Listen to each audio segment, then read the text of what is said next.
Друзья, наши путешествия продолжаются, и сегодня в фокусе нашего внимания прекрасный город, самый западный город России – Калининград.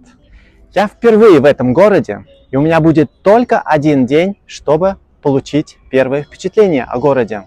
В этом видео мы посетим музей марципана, посетим музей янтаря, прогуляемся по центральным улицам города и посетим могилу Иммануила Канта, который был уроженцем этого города. Настроение хорошее, светит солнышко.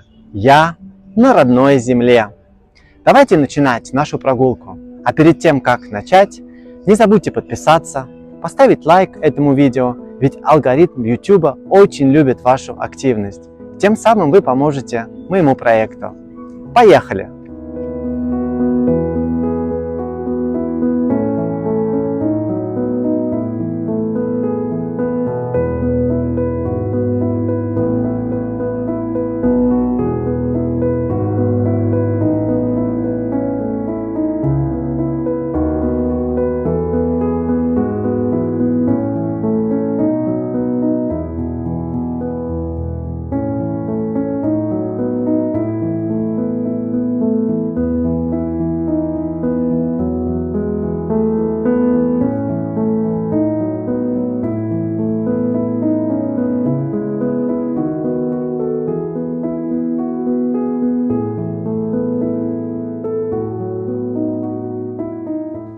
В парковой зоне рядом с набережной Верхнего пруда расположился музей марципана, в который я первым делом и отправился. Так как Калининград является одной из мировых столиц марципана, наравне с немецким городом Любек. Музей расположился в шикарном здании в стиле русского классицизма, построенного в 2007 году.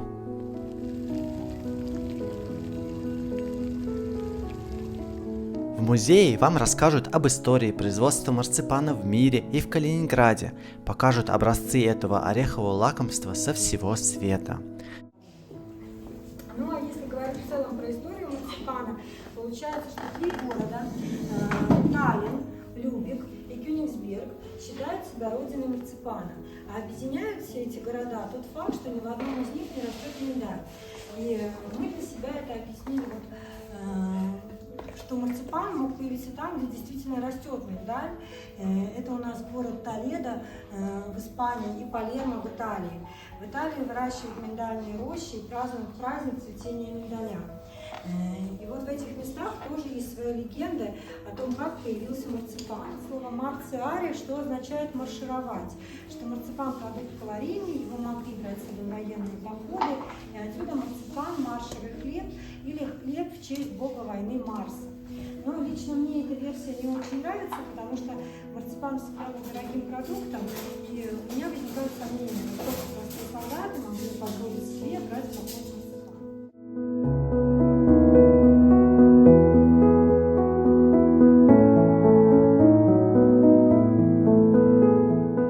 Также после основной экскурсии организуются мастер-классы для взрослых и детей, на которых вы сами сможете изготовить свой марципан и потом его съесть. Вот как это выглядит.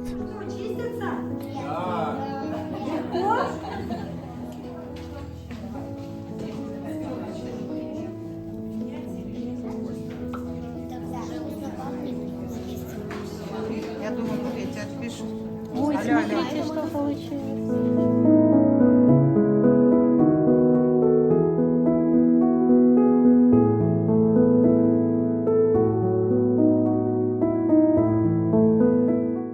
Рядом с музеем в парке «Юность» находится много аттракционов, так что для детей это могло бы быть обширной программой на целый день. Потрясающее место, Верхний пруд, очень красиво, очень чисто. Погода просто радует. Направляясь в музей янтаря, я оказываюсь на сумасшедше красивой и современной набережной Верхнего пруда.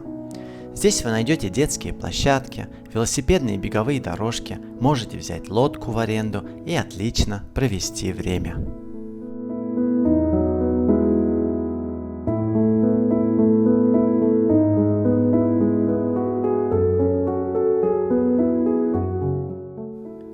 Велосипедные дорожки есть почти везде в городе, а беговые только в парковых зонах. И обратите внимание, это профессиональные дорожки с прорезиненной поверхностью, которая бережет ваши мышцы и суставы во время бега. Калининград называют мировой столицей янтаря. Местный музей янтаря расположен на берегу озера Верхнего, в фортификационной башне Дона, носящей имя прусского генерала-фельдмаршала. Башня является историко-архитектурным памятником середины XIX века. История комплекса связана с событиями Второй мировой войны. В сохранившейся башне Дона в 1979 году был открыт единственный в России музей янтаря.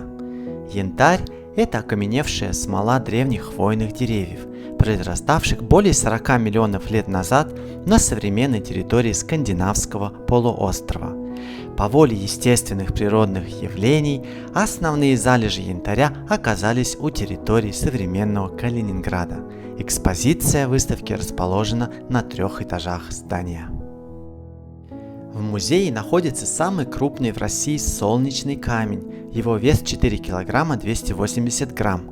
Значительную часть коллекции составляют образцы янтаря с включениями остатков животных и растительных организмов, попавших десятки миллионов лет назад в некогда жидкую и вязкую смолу.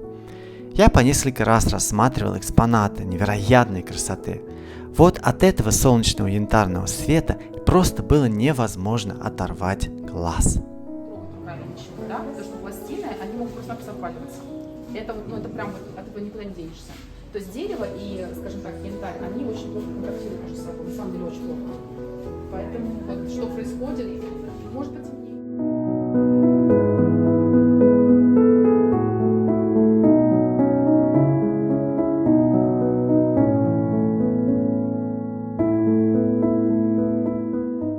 На первом этаже музея вы можете приобрести понравившиеся вам украшения из этого камня.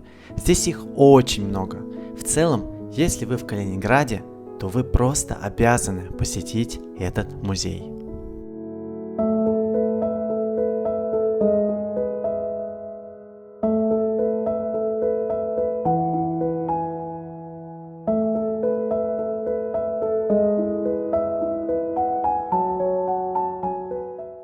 В городе много вывесок, связанных с именем Канта. Это выглядит немного забавно. Но я останавливаюсь перекусить в одной из местных столовых вкусным пловом. Это стоило того. Вкусно и недорого. За плов и чайник чая я заплатил 400 рублей или 4 евро.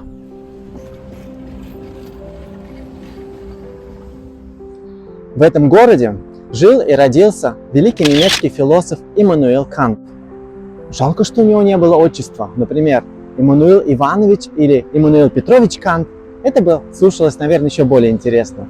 Но 4 года своей жизни Кант был подданным Российской империи. И находясь в этом городе, нельзя просто пропустить тему Канта. И поэтому мы с вами направляемся к острову Канта, на котором находится захоронение великого немецкого философа.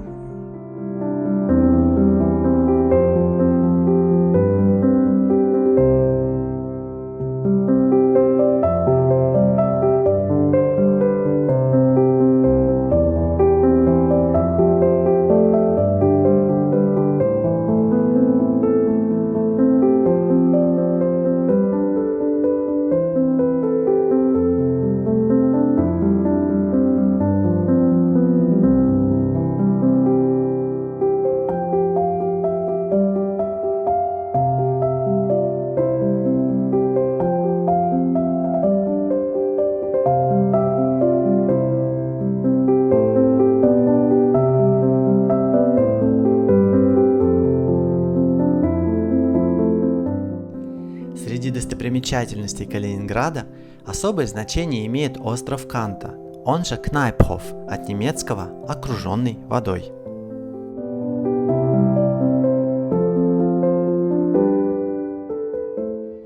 До середины 20 века здесь располагался один из 3 городов в составе крепости Кёнигсберг. Трагическим финалом истории Кнайпхофа стала бомбардировка английской авиацией. Большинство зданий и мостов и сооружений было превращено в руины.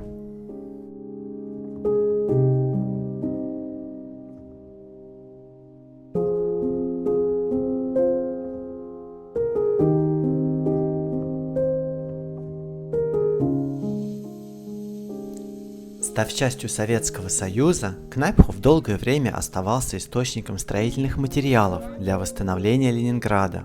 Лишь в 1970-х годах на острове закладывается парк, строится эстакадный мост через реку и восстанавливается кафедральный собор, ставший визитной карточкой города. Сейчас остров Канта составляет основу большинства калининградских туристических маршрутов.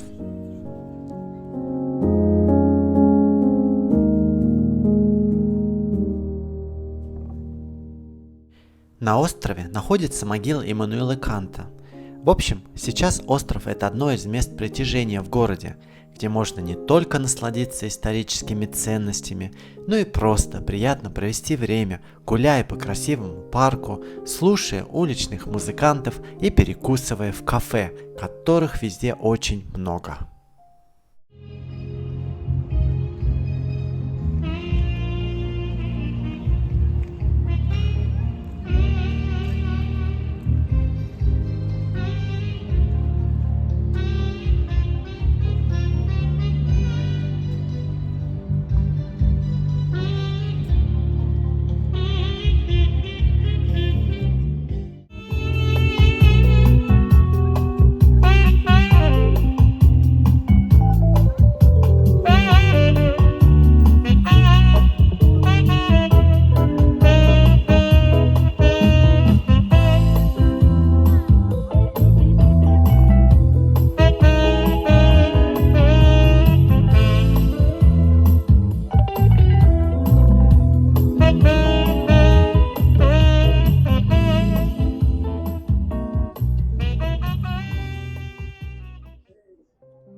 Рыбная деревня находится в 5 минутах пешком от острова Канта.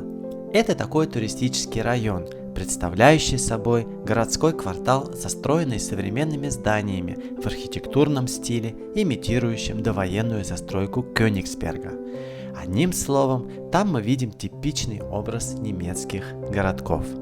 Прогуливаясь там, ощущаешь себя на самом деле немного как в Германии. Даже некоторые надписи на кафе выполнены на немецком языке.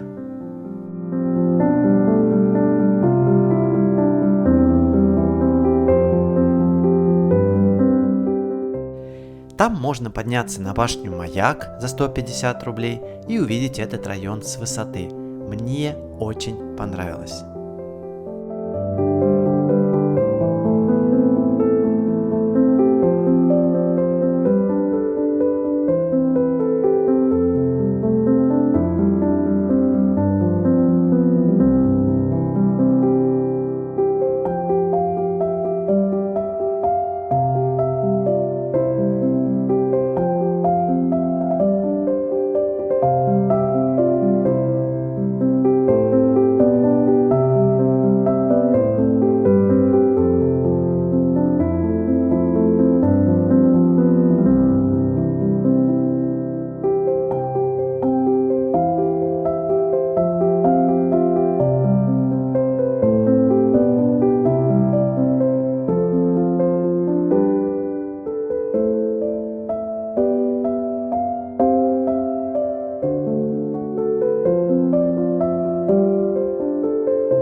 Посмотрите, иду даже не в центре, не в центральном районе.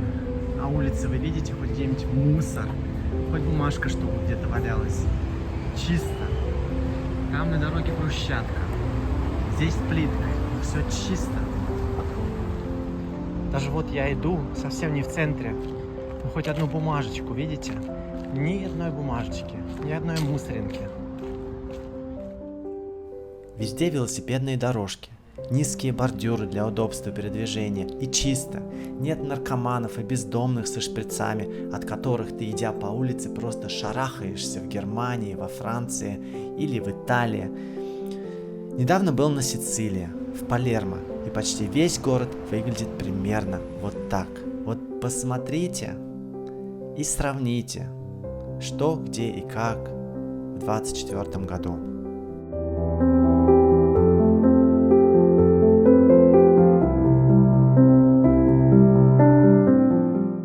Это все немного печально, но мы продолжаем исследовать прекрасный Калининград.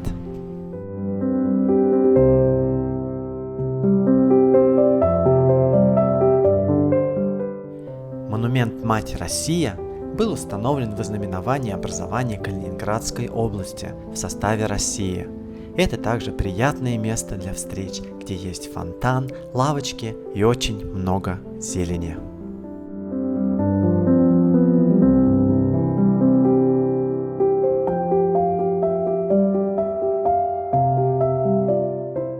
Ну а я продвигаюсь дальше к площади Победы, главной площади города. Ранее здесь находились ворота укреплений города-крепости Кёнигсберга, но позже их снесли из-за ненадобности.